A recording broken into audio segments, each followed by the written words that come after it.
Assalomu alaykum. Hurmatli ko'ruvchilarim. Подписчиктер деп айтамыз ба?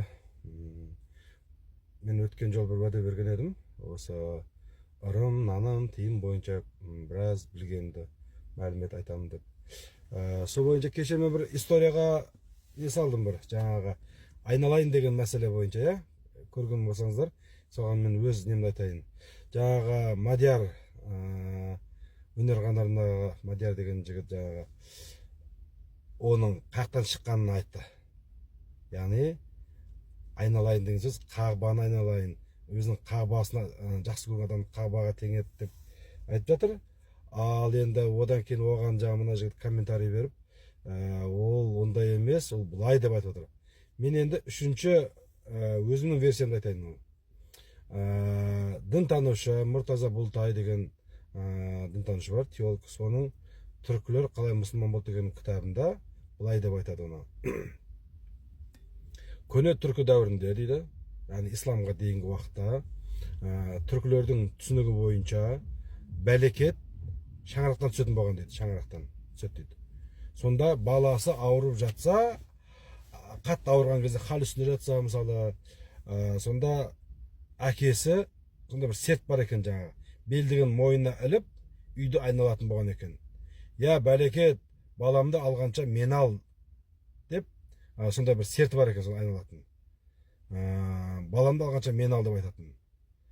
Міне енді біздің қазақта адамды айналма, үйді айналма деп айтатын тыйымның себебі осы. Жаманшылық шақырма деп айтқан екен бұл. Жаманшылықты шақырма деп айтатын, сондай ырым сол. Соны исламға дейінгі дәуірден осы біздің бүгінгі дейін жетіп отыр. Көпшілік осы ата-аналар үлкендер айтады, бірақ оны не үшін айтатынын білмейді. Айналма дейді. Не болады білмейді өздері. Айналма дейді, болды дейді. Бізді үйреткен болды дейді. Жаман болады дейді, болды. Соны енді айтып отырмын. Оның себебі осы. Жаманшылық шақырма, бәлекет кетіп, жаман бір ырым болғанда. Енді айналма деген сөз түсінікті. Енді не үшін айналайын деп айтады, соны айтайын енді. Ол сен үшін үйді айналайын деген сөз екен, бастапқы сөзі. Сен үшін үйді айналайын. Яғни сен үшін жаным құрбан деген сөз екен. Жаным құрбан сен үшін. Жаңа үйді айналудың мақсатын түсіндірдің ғой жаңа. Сол бойынша сен үшін үйді айналайын, жаным құрбан деп айтқан сөз екен. Мына содан келіп жаңағы айналайын деген сөз келе-келе жаңағы еркелету формасына ауысып кеткен. Міне осы жерде тағы бір тыйымның бір несі бар. Білетіндер болса, белдікті мойныңа ілме деп айтады. Белдікті соны мойныңа ілме деген бір тыйымдар бар. Бала күнде естіген біз. Белбауды мойныңа салма деп айтатын. Солда осы жерде көрініп тұр, жаңағы басында айтып кеттім ғой.